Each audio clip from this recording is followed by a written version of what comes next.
오늘 수요예배 나오신 여러분께 우리 하나님께서 새 힘을 부어넣으셔서 오늘 말씀 가운데 특별히 히브리서 4장 12절 말씀 우리 한번 같이 읽도록 하겠습니다. 시작. 하나님의 말씀은 살아있고 활력이 있어 좌우의 날선 어떤 검보다도 예리하여 혼과 영과 및 관절과 골수를 찔러 쪼개기까지 하며 또 마음의 생각과 뜻을 감찰하나니. 아멘. 오늘 하나님의 말씀이 정말 살아있어서 활력 있는 말씀으로 우리의 심령 골수를 쪼개주셔서 무엇보다 우리의 마음속에 있는 숨어 있는 모든 죄들과 모든 이런 죄악의 습관들과 또 과거에 흘러왔던 모든 저주와 우리 또 이 땅에서 있는 가나안 이 칠족속들의 악한 이런 활동들이 하나님의 말씀의 검으로 완전히 제거되고 하나님의 말씀의 능력으로 우리의 속사람이 새로워질 수 있는 주님의 말씀 충만한 복된 수요 예배 시간이 되시기를 주님 이름으로 축원합니다. 우리는 지금 계속해서 구약의 뼈대 세우기 말씀을 나누고 있습니다. 이제 7가지 시대는 끝났는데 다시 한번 우리 복습을 한번 해보겠습니다. 7가지 시대 첫 번째, 두 번째, 세 번째, 네 번째, 다섯 번째, 여섯 번째, 일곱 번째. 네, 그러면 우리가 이 7번째 포로 시대까지가 이야기가요. 성경에 보면 구약 시대의 에스더까지의 이야기가 포로 시대의 이야기입니다. 그래서 이거를 구약의 7가지 시대를 이제 우리가 5가지의 범주로 나눌 수가 있는데 첫 번째 모세오경, 두 번째 역사서, 세 번째 시가서, 네 번째 대선지, 다섯 번째 소선지서인데 우리가 7가지 시대는요 사실은 이 역사서 12권에 있는 역사서까지만 이야기가 끝납니다. 창세기서부터 창세기, 출애굽기, 레위기, 민수기, 신명기까지 이래서 모세오경. 그래서 이 모세오경이 여러분 신명기까지가 아까 7가지 시대 가운데 어디에 해당될까요? 모세오경이 어디에서 끝날까요? 세 번째 나와 있는 광야 시대입니다. 광야 시대까지가 모세오경의 이야기예요. 그다음에 역사서가 여호수아서부터 시작을 하죠. 그러니까 여호수아서 시작하니까 그 역사서가 결국 여러분 이제 정복 시대 네 번째에서부터 나오는 게 정복 시대 역사서에 대한 이야기죠. 그리고 여호수아가 죽은 다음에 어떤 시대가 열리죠? 다섯 번째에 나왔던 사사 시대가 열리죠. 네, 그 다섯 번째 사사 시대가 열리고 그 우리가 지난번에 했던 대사사 6명과 소사사 6명이 끝나고 나면 드디어 6번째 어떤 시대가 열립니까? 사울 왕에 등장하는 왕정 시대가 열리게 되는 것이죠. 그래서 이 통일왕국 시대에 사울, 다윗, 솔로몬 이렇게 통일왕국 시대가 끝나면 다시 또 북이스라엘과 남유다로 갈라지는 이 분열 시대. 어쨌든 그게 다 왕정 시대 안에서 북이스라엘은 19명, 남유다는 20명의 왕이 통치를 하는 시대가 6번째 왕정 시대 이야기였습니다. 마지막 7번째 포로 시대는 그렇게 이제 왕정 시대가 끝나서 북이스라엘은 호세아 왕 때, 남유다는 시드기야 왕 때 망함으로 포로로 끌려갔다가 포로로 돌아온 이야기. 이것이 바로 이제 그 맨 마지막에 7번째 포로 시대인데 그것이 바로 이제 역사서의 이야기입니다. 우리가 잘 알고 있는 여러분 에스더 있어요. 에스더 왕후가 어디 나라 왕후예요? 나라. 질문 이거 맞추시면 제가 다음번에 올 때 여러분께 초콜릿 하나 드리겠습니다. 어느 나라 왕후일까요? 그의 남편이 있잖아요. 에스더가 어느 나라? 맞습니다. 페르시아. 그러니까 우리 성경에 말하면 바사, 바사 페르시아 나라의 왕후로 뽑혀서 그게 바로 여러분 포로 시대 때 포로로 끌려갔던 나라에 바벨론에 풀려갔지만 왕조가 바뀌어서 페르시아가 됐는데 그 페르시아에서 왕후가 됐던 그 이야기가 바로 이제 바로 이 에스더서의 이야기였는데 그렇게 해서 역사서가 끝나게 되고 이제 오늘 우리가 지난 시간에 나눴던 이제 이사야는 그 가운데 이제 대선지서에 해당된 파트입니다. 대선지서 5권이면 따라합시다. 이사야, 예레미야, 에가, 에스겔, 다니엘. 이게 5권이 대선지서인데 여러분 이 사렘에게 일단 이 5권의 선지자가 대선지서라고 이름이 붙어있는 이유가 뭘까요? 맞습니다. 대선지는 그레이트의 의미라기보다는 지서에 왜 대선지냐 소선지 이게 선지서가 크게 두 가지로 나눠졌잖아요. 대선지서와 소선지서인데 위대한 대자의 의미가 아니고 성경 양이 많아요. 성경 페이지 수가 많아서 페이지 수가 성경 페이지 수가 많아서 대선지, 상대적으로 적어서 소선지, 이렇게 이해를 하시면 되겠습니다. 그 가운데 대선지서의 첫 번째 서입니다. 따라합시다. 이사야. 제가 지난 시간에 나눴던 거 이제 PPT로 이제 요약을 좀 했습니다. 이사야, 일단 이름의 뜻이 뭐였죠? 여호와는 나의 구원이시다라는 뜻이었습니다. 그리고 이사야도 이제 가족이 있었겠죠. 아버지의 이름은 아모스, 어머니는 나오지 않고 부인의 이름도 나오지가 않지만 내가 부인을 가까이 하매라는 이 부인의 단어가 프로페티스라는 단어로서 여선지자였습니다. 그래서 남편 이사야도 워낙 유명한 선지자였지만 부인이었던 그 이사야의 부인도 여선지로 기록이 될 정도로 이 부부가 다 성령 충만하고 하나님의 예언의 은사를 받았던 분들이었습니다. 그 가운데 두 명의 자녀가 출생을 했습니다. 첫째 이름 따라합시다. 스알야숲. 둘째 아들 마헬살랄 하스바스. 조금 천천히 하겠죠. 마헬살랄 하스바스. 이름이 좀 어렵습니다만 성경에서 특별히 이 이사야 선지자의 둘째 아들을 낳았을 때 하나님이 너의 아들의 이름을 마헬살랄 하스바스라 하라고 이사야서 8장에 나와요. 하나님이 직접 주어주신 이름입니다. 근데 하나님이 직접 주어주신 이름인데 축복의 이름이면 좋은데 안타깝게도 민족의 재앙에 담겨져 있어요. 뭐냐? 둘째 아들 마헬살랄 하스바스의 이름은 노략이 빠르다, 신속하게 노략질 당할 것이다 라는 이름이에요. 경고성 이름이죠. 첫째 아들의 이름은 스야숲의 뜻이 뭐냐면 남은 자는 돌아온다, 렘넌트, 남은 자들은 돌아온다라는 뜻인데 둘째 아들은 노략질이 빠르다, 이런 의미입니다. 약탈이 신속하다, 뭐 이런 의미도 돼요. 그래서 이 두 아들의 이름의 의미는 뭐냐면 첫째 아들은 하나님 앞에 끝까지 붙어있는 사람을 뜻하고 둘째 아들은 한때는 믿었다가 하나님의 신앙을 배반한 배도자들을 뜻합니다. 다시 한번, 이사야의 첫째 아들의 스알야숲의 의미는 어떤 고난과 환경 가운데서도 하나님을 끝까지 붙잡는 사람, 그게 바로 남은 자예요. 남은 자.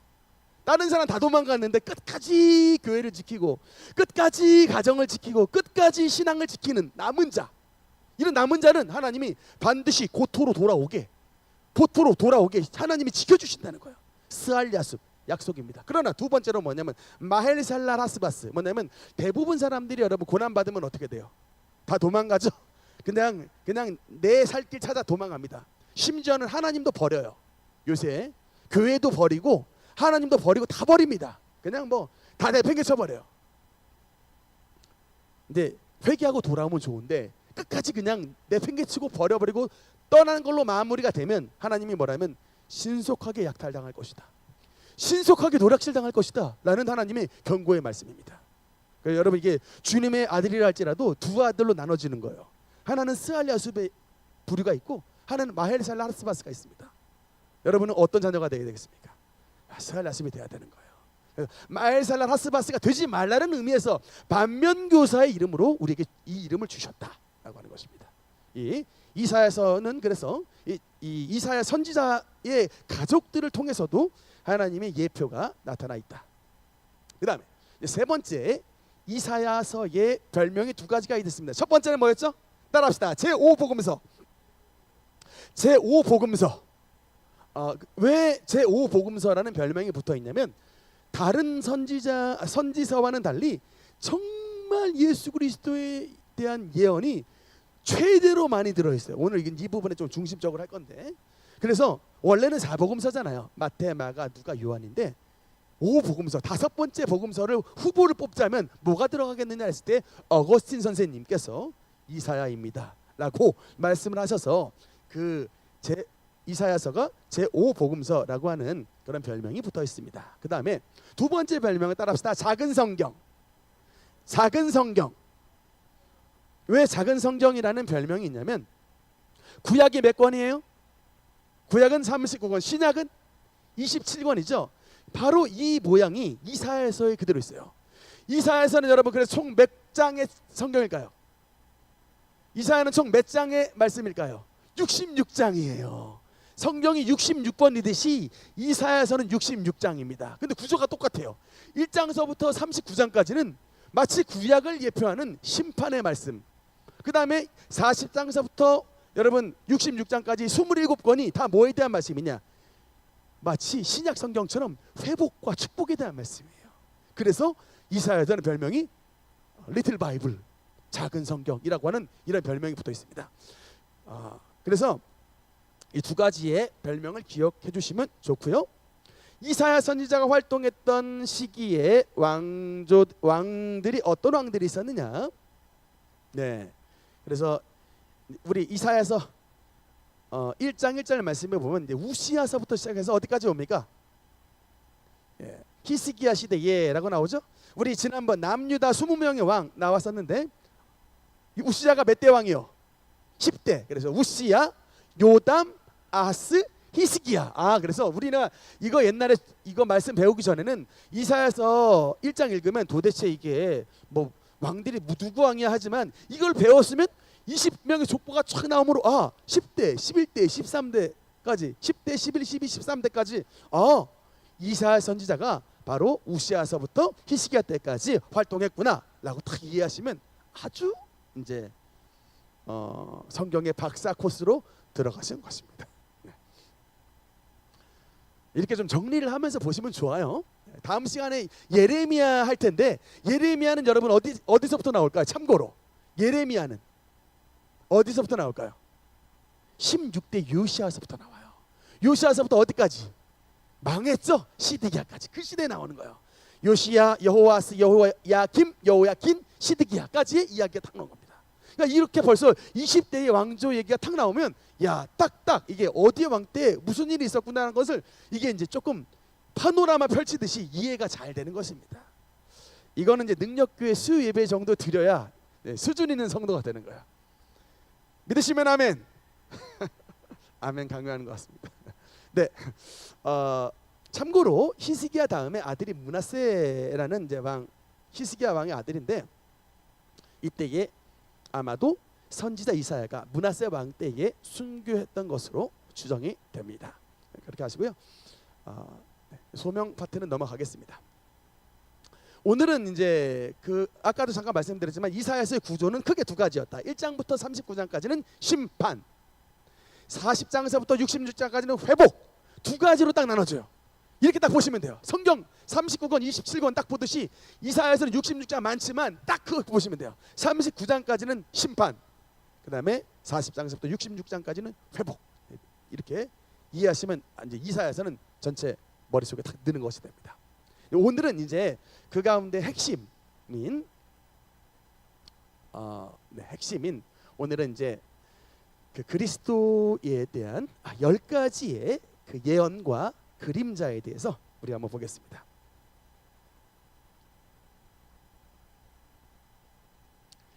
아까 제가 여러분 이사야는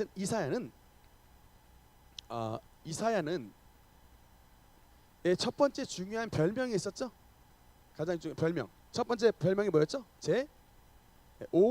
복음서. 복음서가 왜 복음서냐면 이게 가스펠이잖아요. 원어로는 유앙겔리온입니다. 유가 여러분 영어로 좋다는 뜻이에요. 유. 그래서 유앙겔리온, 앙겔로스는 소식이거든요. 유앙겔리온은 좋은 소식, 굿뉴스의 의미입니다. 근데 이게 뭐냐면 예수님이 여러분 이것만 알아도 은혜가 돼요. 예수님이 뭐냐? 복음이에요. 복음이 뭐냐? 좋은 소식입니다. 바로 이거예요. 우리가 왜 예수님을 믿어야 되느냐? 예수님은 저와 여러분의 굿뉴스가 됐어요. 뉴스를 봐도 여러분 하도 우리 배드 뉴스를 많이 봐가지고 심령이 상합니다. 나쁜 소식만 들어가지고 그냥 뉴스 그냥 요새 안 듣고 싶은데, 그러나 여러분 예수님을 가까이 해야 되는 이유는 뭐냐면 주님이 저와 여러분에게 굿뉴스, 좋은 소식이 되어야 되는 거예요. 죄인이었던 저와 여러분이 예수님의 십자가로 말미암아 하나님의 자녀가 됐고, 병들었던 저와 여러분이 예수님의 십자가로 말미암아 병고침을 얻게 되는 은혜를 주셨고, 가난과 저주에 둘러싼 우리들이 주님의 저주받아 주신 십자가로 말미암아 하나님의 축복받은 아들과 딸 아브라함의 후손이 되는 축복을 누리게 됐다. 이것이 바로 여러분 유앙겔리온 가스펠 굿뉴스의 의미입니다. 근데 여러분, 그래서 예수님이 복음인데 이 예수님이 활동하시는 모습을 첫째는 마태가, 두 번째는 마가가, 세 번째는 누가가, 네 번째는 요한이 기록을 했는데, 이분들은 다 뭐냐면 주님의 제자들 또는 제자의 제자예요. 마가는 누구의 제자일까요? 이거 좀 하나 알려드릴게요. 마가는 누구의 제자입니까? 베드로의 제자예요. 그래서 베드로 복음이라는 별명이 붙어 있어요. 마가는. 누가는 누구의 제자예요? 누가의 제자입니까? 바울이에요. 옥바라지 끝까지 사도 바울의 옥바라지를 했던 의사 선생님, 그분이 누가예요. 그러니까 이 바울로부터 내용을 많이 들었겠죠. 당연히 마가는 베드로로부터 내용을 들었겠죠. 그리고 첫 번째 마태와 두 번째 요한은 누굽니까? 예수님의 직접적인 제자였잖아요.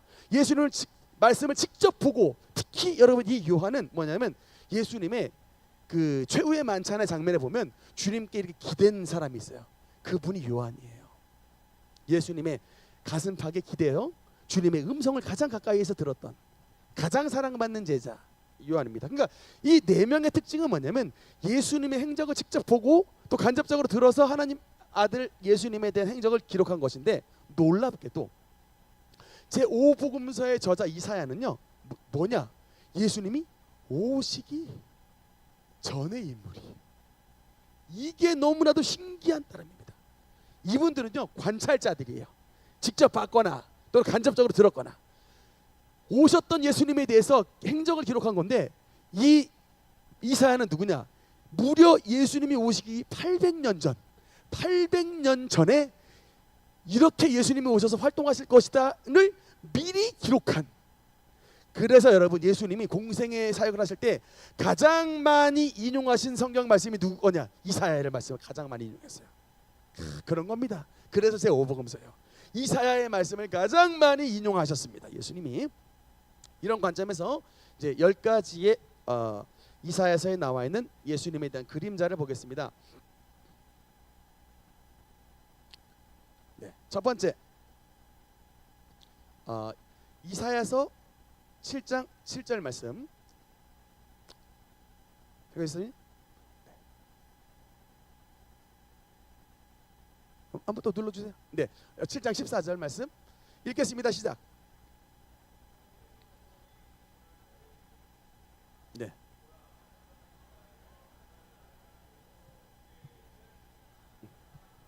아멘. 여러분 이 말씀 가운데서 우리가 확실하게 알 수 있는 것은, 첫 번째 이사야를 통하여 예수님의 뭐에 대한 말씀입니까? 처녀를 통하여, 마리아죠. 처녀를 통하여 탄생하실 것이다 라고 하는 예언의 말씀이 있습니다. 그냥 우연하게 일어난 일이 아니라 하나님의 말씀의 성취. 우리 사도신경 이게 동정녀 마리아에게 나시고 성령으로 잉태하사 동정녀 마리아에게 나시고라고 하는 신앙 고백이 이 구약 성경에 특별히 이사야 선지자를 통하여 하나님의 아들은 처녀를 통하여 낳을 것이다 라고 하는 예언의 말씀이 성취됐던 거예요. 그 예언의 말씀이 바로 이사야에 있었습니다. 첫 번째 처녀 탄생입니다. 두 번째 이사야서 9장 1절 말씀에 보면, 두 번째 말씀에 보면 예수님의 사역지 무대에 대한, 예수님이 어디서 사역을, 어느 지역에서 사역을 하실 것이다 라고 하는 말씀이 나옵니다. 이사야서 9장 1절 말씀 읽겠습니다. 시작. 전에 고통받던 자들에게는 흑암이 없으리로다. 옛적에는 여호와께서 스불론 땅과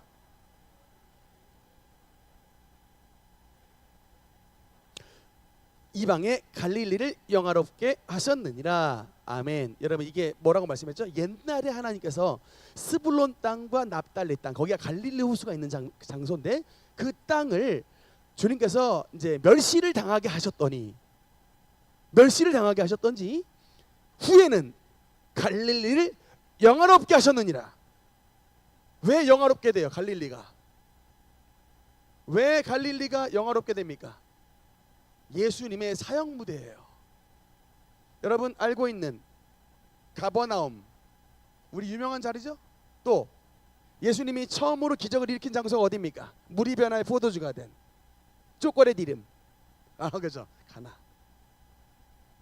그다음 예수님이 출생 장소, 아니 예수님이 그 고향, 아니 베들레헴 말고요, 이 그 갈릴리에 사셨던 장소 나사렛이죠. 사실은요, 이런 가버나움, 가나, 뭐 벳세다 이런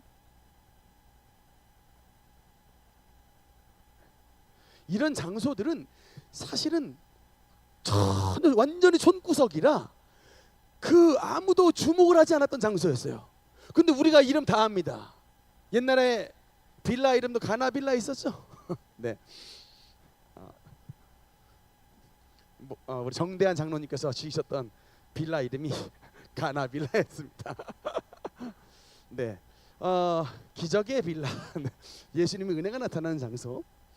원래는 거기 장소가 유명했던 장소가 아닌데 왜 우리가 다 아는 장소가 됐냐면, 그곳이 왜 영화롭게 됐냐면 영화로우신 예수님이 그곳에서 사역하셨기 때문에 그래요. 그런데 그 갈릴리의 사역이 그냥 예수님이 맘 내켰으니까 가난한 사람한테 하신 것이 아니라 그곳이 주님께서 사역하실 것이다 라고 하는 말씀이 이사야서 9장에 이미 예언이 되어 있습니다. 예언의 말씀대로 하신 거예요. 지도 한번 볼까요? 네. 조금 확대를 해서 보면요, 저 위에 있는 빨간색입니다. 조금 확대 한번 해주실래요? 저 위쪽인데 저기가 왜 그러니까 사망과 흑암의 그늘에 앉은 곳이냐면요, 여러분 저 자리가 제일 먼저 맨 맞는 자리예요. 바로 위에가 수리아라고 하는 아람 나라, 나만 장군의 그 아람 나라 있죠. 외적들이 제일 먼저, 바벨론이 쳐들어와도 저기가 먼저 밟힙니다. 아시리아가 쳐들어와도 저기가 먼저 밟혀요.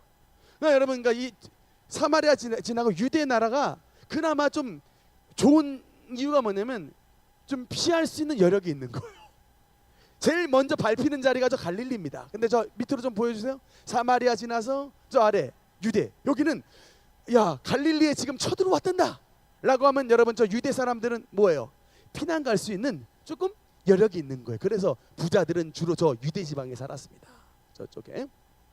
그래서 이 갈릴리 지방은 한마디로 말하면 좀 없는 분들이 모여 사는 곳이었어요. 한마디로 좀 가난했던 분들이 사는 곳이 갈릴리였는데, 우리 예수님이 부자를 위해 오신 게 아니라, 있는 사람들을 위해 오신 것이 아니라, 가난한 사람을 예수님으로 말미암아 부욕해 하시고, 헐벗은 사람을 예수님으로 말미암아 입혀 주시고, 못 먹는 사람을 예수님으로 말미암아 오병이어의 기적을 일으켜서 채워 주시고, 그 다음에 버림받은 창녀들, 세리들을 예수님의 은혜로 말미암아 하나님의 사람으로 바꿔주시려고 주님의 주 사역 활동 무대가 바로 갈릴리였습니다. 예수님은 그래서 갈릴리 사람, 이 갈릴리 사람들아 어찌하여 하늘을 쳐다보느냐라고 하는 그 갈릴리 사람들, 예수님을 쫓아봤던 사람들이 바로 갈릴리 사람들이었다. 이게 바로 성경에 이런 예언이 나타나 있었기 때문에 예수님께서 갈릴리에서 활동하셨다. 그 다음에 이사야서 9장 6절, 이사야서 9장 6절, 예수님이 뭐로 오시느냐? 아기 탄생에 대한 말씀이 나옵니다. 이사야서 9장 6절 말씀 한번 같이 읽겠습니다. 시작. 이는 한 아기가 우리에게 낳고 한 아들을 우리에게 주신 바 되었는데 그의 어깨에는 정사를 메었고 그의 이름은 기묘자라 모사라 전능하신 하나님이라 영존하신 아버지라 평강의 왕이라 할 것입니다. 아멘. 사실은 여러분 우리가 아기를 존중하기는 쉽지 않아요. 왜냐하면 그 연약한 아기가 우리 보통 봤을 때 말도 제대로 못하는 아기인데, 근데 여러분 이 연약한 아기에게 누가 찾아왔죠? 동방박사들이 찾아와서 황금과 유향과 모략을 예물로 드렸습니다. 그리고 또 안나 같은 사람들 또 예수님을 또 이렇게 경배했고요. 또 시므온도 아기 예수님을 성전에서 만났을 때에 내가 이스라엘의 빛과 영광을 봤습니다 하고 그 앞에서 경배했습니다. 이게 왜 가능하냐? 아기시지만 그냥 아기가 아니라 하나님이셨던 분이 인카네이션, 성육신 하셔서 인간의 몸을 입고 오신 놀라운 기적의 아기시기 때문에 그 아기의 이름이 5가지 이름이 있죠. 기묘자, 모사, 전능하신 하나님, 영존하신 아버지, 평강의 왕. 이거 뭐 항상 성탄절 때 했던 설교인데, 어쨌든 우리 아기로 탄생하실, 아기 예수님으로 오실 예수님에 대해서 말씀이 나와 있습니다. 네 번째, 또 예수님은 누구의 후손으로 오실 것을 말씀을 하고 있는데, 이사야서 11장 1절 말씀에 보면 누구의 후손으로 오시느냐. 1절 말씀만 읽겠습니다. 시작. 이새의 줄기에서 한 싹이 나며. 아멘. 일단 여러분, 예수님은 누구의 후손으로 오신다. 이새. 제가 말하잖아요. 정명석 믿는 인간 정말, 이만희 믿는 인간 정말 좀 성경 좀 읽어라. 여러분, 예수님이 메시아가 누구의 후손으로 오신다. 이새, 즉 다윗의 혈통으로 오신다는 거예요. 이만희, 정명석 이런 인간들 다 그냥 아버지가, 여러분, 이 다윗의 혈통이 아니라니까. 성경이 분명히 말씀을 하고 있는데 어찌 그리 속아 넘어가시냐고. 그래서 여러분, 반드시 메시아는 다윗의 후손이어셔야 됩니다. 그래서 여러분, 우리가 신약 성경에 사복음서 보면은 예수님을 찾아봤던 수많은 병자들이 예수님을 부를 때 뭐라고 불러요? 다윗의 자손 예수여라고 말하죠. 그게 뭡니까? 성경이 약속하신 메시아시여라는 겁니다. 바로 이거요. 성경에 약속하신 메시아예요. 성경대로 출생하시고 성경대로 오셔야 됩니다. 예수님은 반드시 다윗의 후손으로 오시게 됐다는 거예요. 성경에서 이거를 이사야서 11장 1절에 이새의 줄기에서 한 싹이 나며 그 뿌리에서 한 가지가 나서 결실한다. 즉 다윗의 후손으로 오신다라는 것을 분명히 말씀을 하고 있습니다. 그 다음에 두 번째, 여기는 한 가지가 더 있는데, 예수님이 오셔서 그냥 활동하시는 것이 아니라 성령으로 세례, 성령 받으심. 여러분, 이게 우리 2절의 말씀, 우리 자주 외우는 말씀인데, 이거가 우리가 받기 전에 예수님이 받으신 거예요. 우리 2절 말씀 한번 같이 읽겠습니다. 시작. 그의 위에 여호와의 영, 곧 지혜와 총명의 영이요, 강림하시리니. 여러분, 이게 제일 먼저 하나님의 성령의 충만함을 받으신 분이 바로 예수님이에요. 이 성령의 충만함은 어디서 받으셨냐?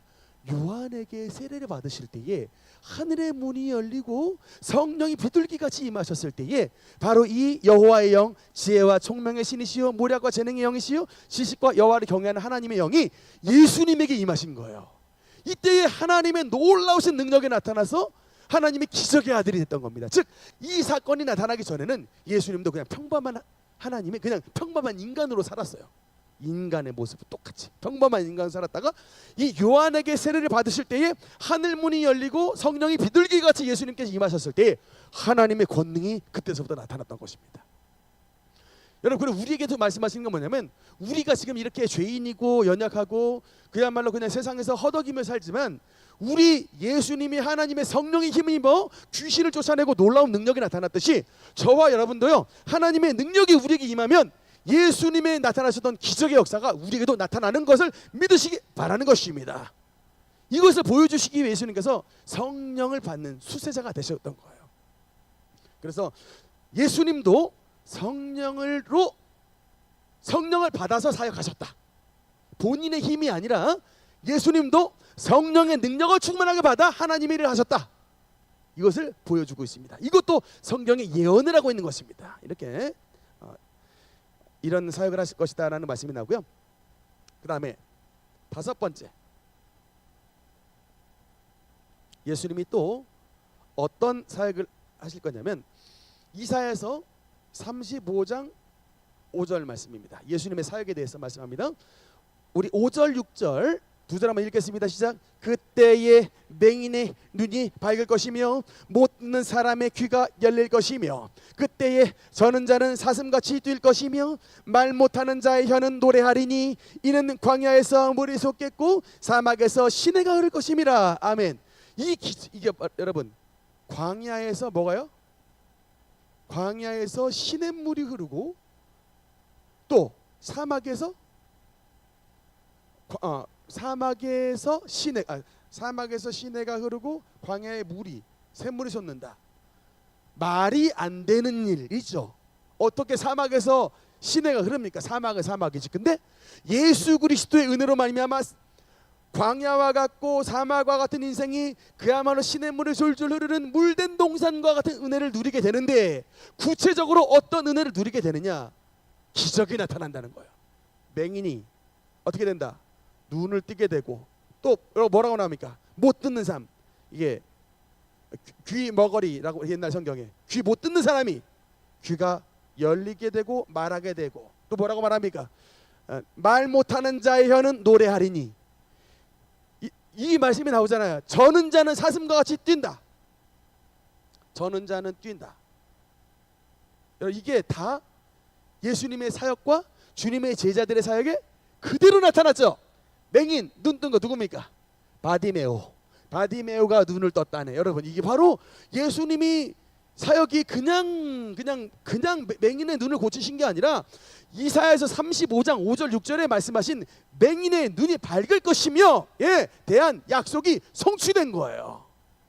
또 여러분, 에바다 아십니까? 에바다 마가복음에 나오죠. 에바다 뭐예요? 혀가 막 뭉탱이로 했을 때 뭉쳐져가지고 말 못하는 사람이 열려라 에바다. 그게 바로 뭡니까? 말 못하는 자의 혀는 노래하리니 라고 하는 말씀이 바로 에바다죠. 그 다음, 저는 자는 사슴과 같이 뗄 것이다 라고 하는 것은 예수님의 사역을 이어받았던 베드로와 요한이 성전 미문가에 앉아있는, 여러분, 그 앉은 맹인을 일으켜 세웠을 때 은가금은 내게 없거니와 내게 있는 것으로 내게 주노니 나사렛 예수 그리스도의 이름으로 걸으라 라고 했을 때에 그는 걸었네, 뛰었네, 찬양했네 나오잖아요. 바로 이 말씀. 그 약속이 그냥 우연하게 일어난 일이 아니라 모든 것이 예수님과 예수님의 제자의 사역으로 말미암아 물된 동상 같은 사역이 나타나게 될 것이다 라고 하는 예언의 성취인 것입니다. 그러니까 제가 항상 말하잖아요. 우리의 모든 삶의 기준은, 핵심 표준은 성경이라고.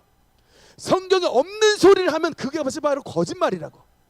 우리의 모든 신앙의 핵심은 솔라 스크립추라, 오직 성경인 것입니다.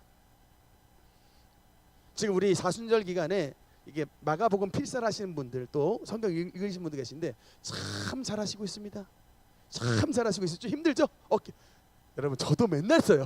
힘들어 죽겠어요. 애들한테 제가 이걸 선포했기 때문에 영어로 씁니다. 영어로 맨날 쓰고 있어요. 가끔 애들이 안 오려면 저도 그냥 좀 쉬고 싶은 마음이 드는데, 선생에 이게 또 한번 앞장을 서야 되기 때문에 빠뜨린 적은 없이 항상 쓰고 있는데, 쓰면서도 은혜로워요. 참. 또 이게 그때마다 하나님께서 딱 이게 좀 인라이트 해주시는 것이 있습니다. 비춰주시는 게. 근데 이 우리의 삶이 하여튼 이 성경 중심에, 근데 이 구약 성경에 예수님의 사역에 이 기적의 사역이 될 것이다. 그는 정말 기적을 일으키시는 주님이 될 것이다 라고 하는 예언의 약속이 이사야서 35장에 나타나 있는 것입니다. 그 다음에 여섯 번째, 예수님에 앞서서, 여섯 번째는 뭐냐면 예수님이 앞선 사역자, 앞길을 준비하는 사역자에도 말씀이 나와요. 이사야서 40장 여러분 3절 말씀, 3절만 읽겠습니다. 시작. 외치는 자의 소리여 이르되 너희는 광야에서 여호와의 길을 예비하라, 사막에서 우리 하나님의 대로를 평탄하게 하라. 하나님께서 하나님의 길, 하나님께서 오시는 그 대로를 평탄하게, 길을 닦는 자를 준비하신다는 거예요. 길을 닦는 자의 이름이 뭐냐면 외치는 자의 소리예요.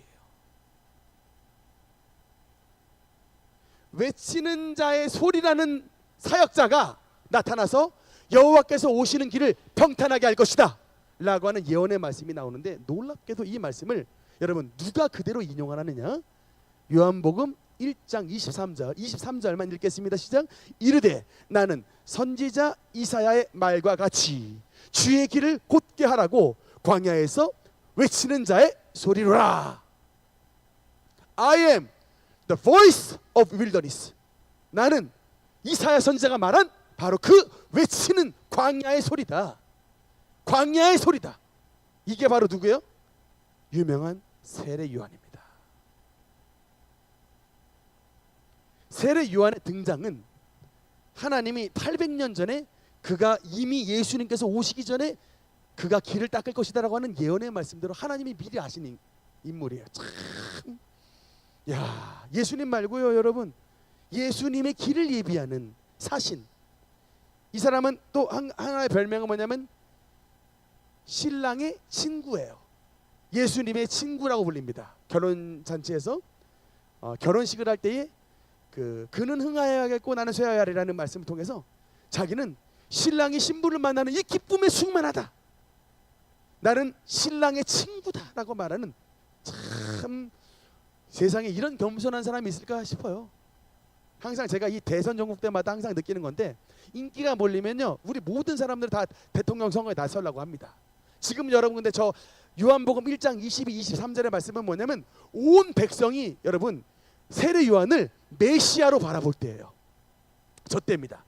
요한복음 1장 22, 23절의 말씀은 모든 이스라엘 백성들이 바로 이 세례 요한을 메시아로 바라본 그때에 자기를 뭐라고 말하냐, 나는 메시아가 아니라 메시아가 오는 그 길을 닦는 외치는 자의 소리다 라고 말하는 거예요. 야, 민심에 다 쏠렸는데 그냥 쓱 닦아가지고 내가 메시아입니다 하는 순간 자기는 그냥 메시아로 사는 거예요. 여러분, 하나님의 나라는 그래서 어떻게 길이 마련이 되느냐, 요한처럼 정말 자기를 낮추고 예수님의 길을 닦는 사람을, 그런 사람들을 통해서 주님이 오시는 길이 열리게 되는 것입니다.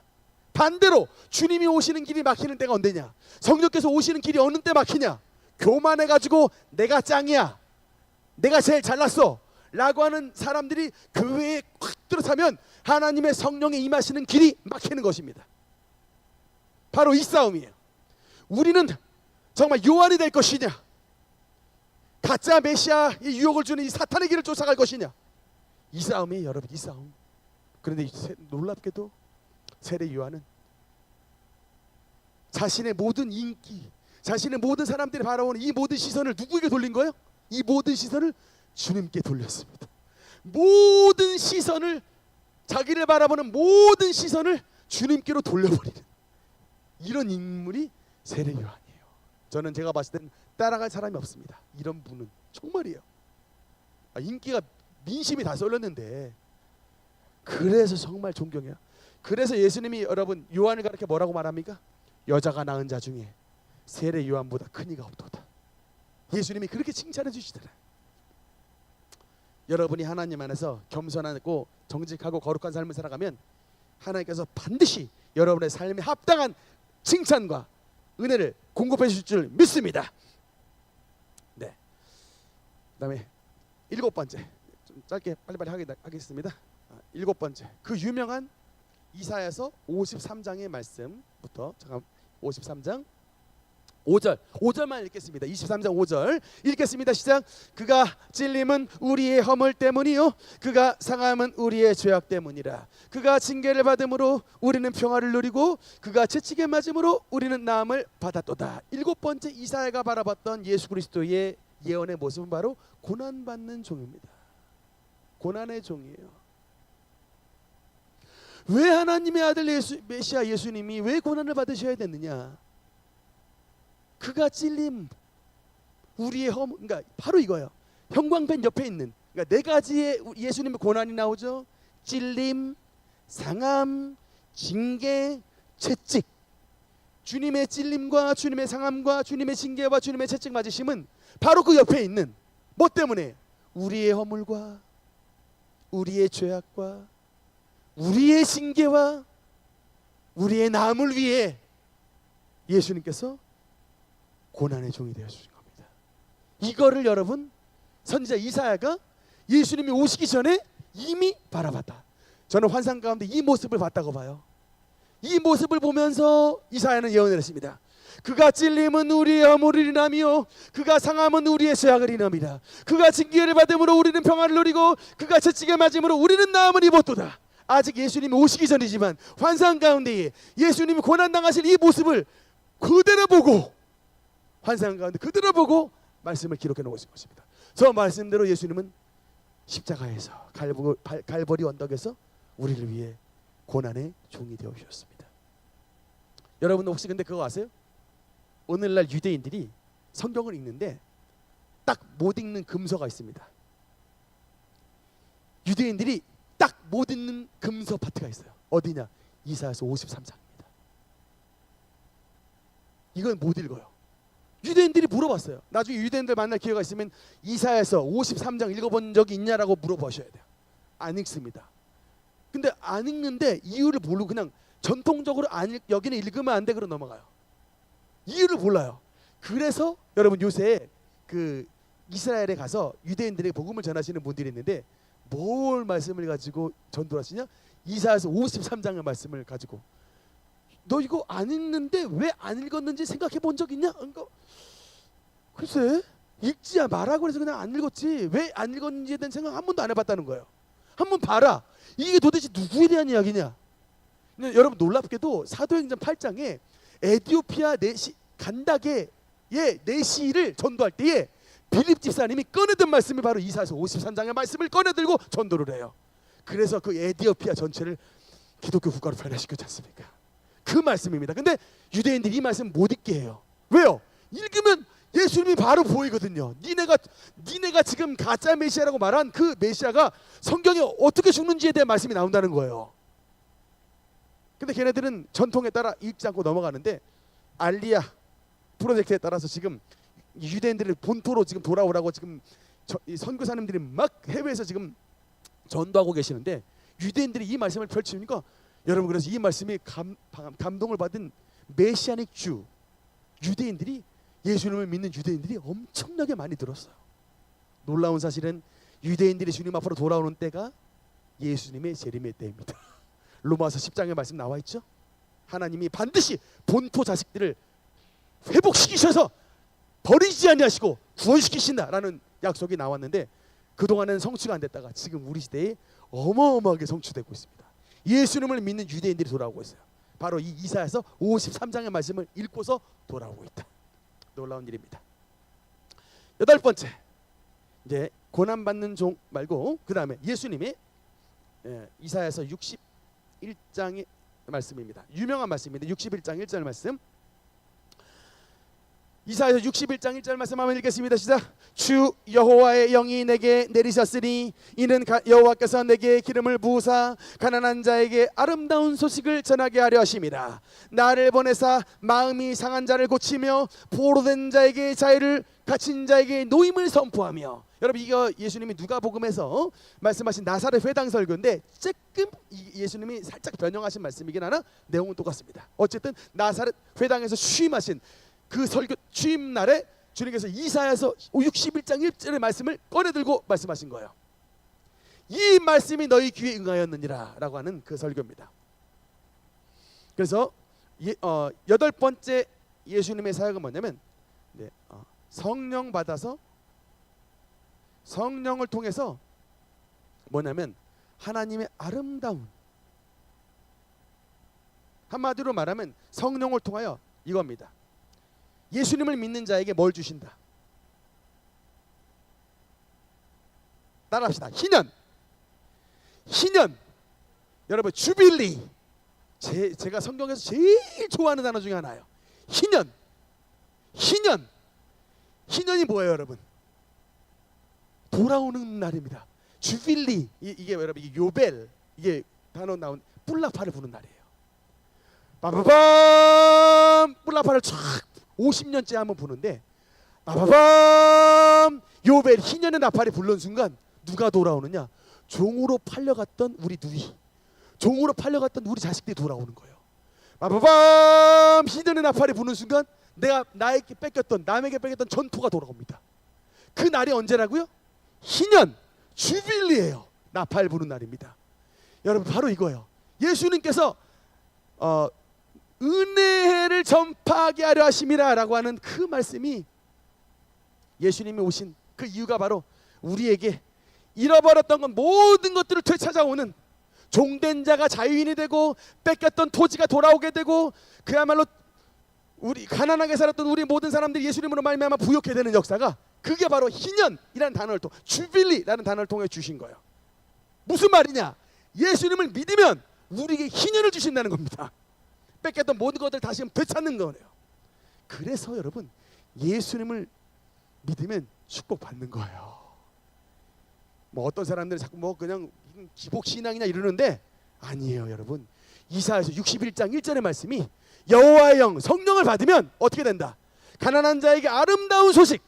가난한 자에게 아름다운 소식이 뭐예요? 가난에서 벗어나는 부유의 복음이 바로 아름다운 소식입니다. 또 뭡니까? 마음이 상한 자가 고쳐지게 되고, 포로된 자, 뭐 도박에 포로되고 술에 포로되고 여러분 뭐 온갖 저우주에 포로된 자가 어떻게 된대요? 자유함을 얻게 된답니다. 갇힌 자에게 노임이 선포된답니다. 그런 은혜를 예수님이 그런 은혜를 주신다. 성령 사역으로 말미암아 희년의 은혜를 주시는 것이 바로 예수님이다. 그것에 대한 예언의 말씀이 이사야서 61장에 나와 있고요. 9번째, 여러분 이사야가 또 뭘 바라본 줄 아십니까? 참 놀라워요. 이사야서 63장 1절 말씀. 이건 좀 주님께서 우리에게 예수님을 믿지 아니하는, 사도신경으로 말하면 저리로서 산자와 죽은 자를 심판하러 오시리라 라고 하는 심판에 대한 말씀이 이사야가 바라본 모습이에요. 이사야는 예수님이 고난받는 종의 모습도 봤지만, 그 고난받으신 예수님이, 고난받으신 종이 부활하셔서 나중에 세상에 다시 심판을 오실 재림주로 임하시게 된다는 것을 63장 1절에 말씀을 하고 있습니다. 1절 말씀 한번 같이 읽겠습니다. 시작. 에돔에서 오는 이 누구며 붉은 옷을 입고 보스라에서 오는 이 누구냐? 그의 화려한 의복 큰 능력으로 걷는 이가 누구냐? 그는 나니 공의를 말하는 이요 구원하는 능력을 가진 이니라. 어찌하여 내 의복이 붉으며 내 옷이 포도즙 틀을 밟는 자 같으냐? 예수님이 지금 입으신 옷이 뭐냐? 여호와께서 입으신 옷이 포도즙 틀을 밟는 옷같이 붉은 옷을 입고 계세요. 의복이 붉고 포도즙 틀을 밟은 붉은 옷을 입고 계신다. 이 의미가 뭘까요? 예수님이 심판주로 오셔가지고 마지막 날 예수님을 믿지 않는 자들을 주님께서 심판하셔서 그들의 피가 주님의 마치 포도주의 틀에 밟는 자처럼 주님의 옷이 피로 물들게 된다는 거예요. 여러분, 다시 오실 예수님은 약한 예수님이 아닙니다. 세상을 정복하실 예수님이에요. 그게 요한계시록에 나와 있습니다. 그 피가 강물처럼 흐르게 될 것이다. 초림의 예수님은 저와 여러분의 죄를 위해서 십자가에 못 박히신 죄를 위해 약하게 되신 예수님이에요. 그러나 재림, 다시 오실 예수님은 약한 예수님이 아니라 강한 예수님입니다. 공의와 능력의 예수님입니다. 주님을 믿지 않는 자들에게 심판을 행하사 주님의 옷이 포도주 틀에 밟은 것처럼 그들의 모든 피에 물들 정도로 세상을 심판하실 엄위의 하나님, 저리로서 산자와 죽은 자를 심판으로 오시리라. 심판의 주님으로 오실 것을 이사야서 61장에 말씀하고 있습니다. 심판주. 마지막에 이렇게 심판을 하시고 세상을 하나님께서 어떻게 하실 것이냐? 이사야서 65장 25절 말씀. 이사야서 65장 25절 말씀. 여기 우리 선포하듯이 읽겠습니다. 25절 읽겠습니다. 시작. 이리와 어린 양이 함께 먹을 것이며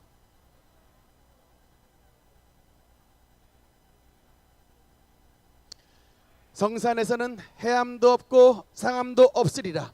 여호와께서 말씀하시니라. 아멘. 이사야서 65장 25절엔 하나님의 뭡니까? 하나님의 이 땅을 결국에는 다시금 아담이 잃어버렸던 천국, 하나님의 나라를 회복시켜 주시는 예수님, 그 예언의 말씀이 이사야서 65장 25절에 나와 있습니다. 우리 어릴 때 유년주일학교에서 불렀던 노래 있습니다. 독사굴에 어린이가 손 넣고 장난쳐도 물지 않는, 여러분 그 말씀이 이사야 65장에 나와 25절에 나와 있는 말씀입니다. 저 모습이 바로 여러분 에덴 동산의 모습이잖아요. 에덴에서 해함도 없고 상함도 없는 에덴 동산을 하나님이 주셨는데 그 에덴을 아담과 하와가 잃어버려서 온 인류가 이렇게 가난과 질병과 죄와 저주에 지금 이렇게 살고 있지만 하나님의 아들 둘째 아담이신 예수님께서 오셔서 다시금 세상을 모든 악을 심판하신 다음에 이 세상을 하나님의 아름다운 나라로 만들어 주신다는 것입니다. 여러분 지금 저 장면 저거는 제가 챗 GPT에 명령을 내렸어요. 네. 이 말씀을 그대로 넣어서 이것을 한번 그림으로 구현해봐라고 명령을 줬더니 어린이가 독사고에 손 넣고 장난쳐도 물지 않는 하나님의 나라를 한번 구현해봐. 그 사진대로 구현해봐 했더니 정말 저렇게 만들어 주더라고요. 옆에 독사도 있잖아요. 사자도 있고 이게 어린 양도 있고 이게 쓰다듬어주는 이게 해하지 않는. 제가 인터넷에 구글에 마음에 드는 그림이 없어가지고 설교할 때에 이 말씀을 이렇게 막 인용을 해서 그림을 좀 만들면 좋겠는데 그런 거 없어가지고 아니면 가끔 구하잖아요. 그럼 그 그림이 여호와의 증인이 만든 그림. 화가 막 또 제대로 나요. 그렇다고 여러분 그 그림을 제가 갖다 쓸 수 없잖아요. 얘네가 그려놓은 그림을. 근데 야 이게 또 챗 GPT가 또 좋은 역할을 하더라고요. 그림 구현해봐. 그랬더니 이렇게 딱 그냥 이게 있는 그림이 아니에요. 얘가 창작해낸 겁니다. 그래서 아주 또 지금 활용을 잘하고 있다. 평화의 동산 같죠? 그렇죠? 예. 바로 저 나라를 예수님이 만들어 놓으신다는 겁니다. 말도 안 되죠, 여러분. 지금 아마존 엊그제도 저 인도네시아에 보니까 뱀이 그냥 비단 뱀이 그냥 사람을 삼켜가지고 어머니가 돌아가셔서 막 거기는 또 비단 뱀이 여러분 크기가 6m예요. 그 사람도 막 삼켜요. 그러니까 반드시 혼자 댕기지 말고 같이 댕겨라. 지금 나라가 난리가 났어요. 맨날 삼켜버려 뱀이. 지금 그런 시대입니다. 여러분 저 아프리카에 사자가 그냥 막 맨날 사람 잡아 먹고 막 죽여가지고 지금 괴롭잖아요 지금. 그래서 막 그것도 좀 죽여야 돼 살려야 돼 지금 막 이게 막 괴로운 총으로 다 죽일 수 있지만 또 그러면 또 동물을 보호해야 되니까 또 이런 어려움이 있는데 마지막 때는 예수님 오실 때가 되면 이런 모든 이런 사자들 뱀들의 이런 막 독성과 악한 것 습성들이 다 없애버린다는 거예요. 그게 왜 가능할까요? 어떻게 가능해요? 하나님이 창조주이시기 때문에 바꾸어 주시는 겁니다. 마지막 때가 되면 우리로서는 죽었다 깨어나도 길을 못 잃어요. 근데 하나님은 가능하시다. 그 천년왕국 천국을 예수님이 이뤄주신다. 그 예언의 말씀을 선지자 이사야가 열가지를 통해서 바라봤던 것입니다. 아멘입니까? 네. 이제 PPT 맨 첫 번째 예수님에 대한 예언의 말씀 한 번씩만 하면서 넘어가겠습니다. 네, 우리 하나씩만 하겠습니다. 따라합시다.